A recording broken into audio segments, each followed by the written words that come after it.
এই ছেলেটা একটা গাছের শিকড় খাচ্ছিল। কামড় দেওয়ার পর ছেলেটি দেখে এটা গোলাপি রঙের একটি ফল, যাতে প্রচুর পরিমাণে পানি ছিল। ছেলেটি তখন জানতো না যে এই ফলটি বিষাক্ত কিনা। তখন ছেলেটি একটি বড় টুকরো খেয়ে ফেলে। তারপর ছেলেটি আরো খাবার খুঁজতে এই অজানা নির্জন দ্বীপে মৃত্যুর ঝুঁকি নিয়ে সে খাবার খুঁজতে থাকে। কিন্তু যেতে যেতে ছেলেটি আরো গভীর জঙ্গলে প্রবেশ করতে থাকে। হঠাৎ ছেলেটি দেখতে পায় যে এই দ্বীপে অসংখ্য মিরক্যাট বাস করে। এখানকার মিরক্যাটগুলো তখন ছেলেটির আগমন জানতে পেরে যায় এবং ছেলেটির অদ্ভুত পোশাক মিরক্যাটগুলোর মনোযোগ আকর্ষণ করে ফেলে। তবে ছেলেটিকে দ্রুত এখান থেকে বের হতে হবে। যখন ছেলেটি একটি বড় গর্তের কাছে পৌঁছায় তখন ছেলেটি কোনো ভাবনা না ভেবে গর্তে ঝাঁপিয়ে পড়ে, কারণ ছেলেটি কয়েকদিন ধরে পানি খায়নি, তাই সে পানি একেবারে গলগল করে খেতে থাকে। ছেলেটির সাথে আসা বাঘটিও নিজেকে আর সামলাতে না পেরে 3 দিন পর প্রথমবারের মতো খাবারের স্বাদ নেয়, যাতে বাঘের মনও খুশি হয়ে যায়। কিন্তু যখন ছেলেটি গাছের নিচে রাত কাটানোর সিদ্ধান্ত নেয় তখন ছেলেটি দেখে যেসব মিরক্যাট কিছুক্ষণ আগে একদম শান্ত ছিল সেগুলো এখন জঙ্গলের মধ্যে ছুটে যাচ্ছিল। এমনকি ছেলেটির সাথে আসা বাঘটিও যেন কোনো বিপদের আঁচ পেয়ে দ্রুত পাড়ে দাঁড়িয়ে থাকা নৌকার দিকে ফিরে যায়, কারণ জীবজন্তুরা বিপদ অনুভব করার কৌশল জানে। তখন ছেলেটি ভাবতে থাকে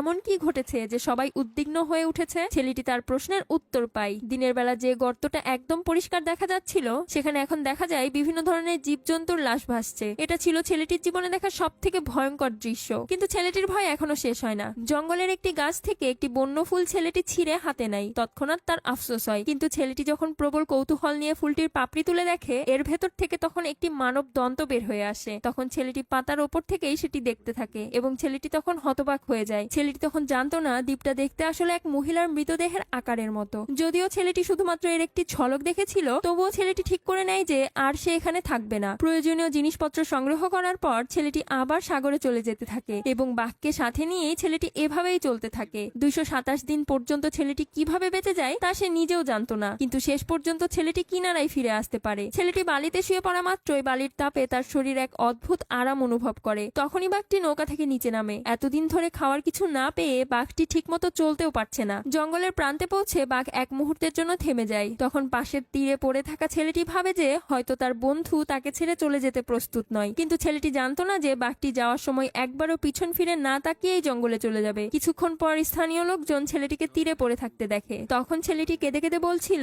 যে বাঘটি ছেলেটির সঙ্গে 227 দিন কাটিয়েছিল সেই বাঘটি একবারও পিছন ফিরে না তাকিয়েই চলে গিয়েছে। পরের পার্টটি দেখার জন্য প্লিজ সাবস্ক্রাইব।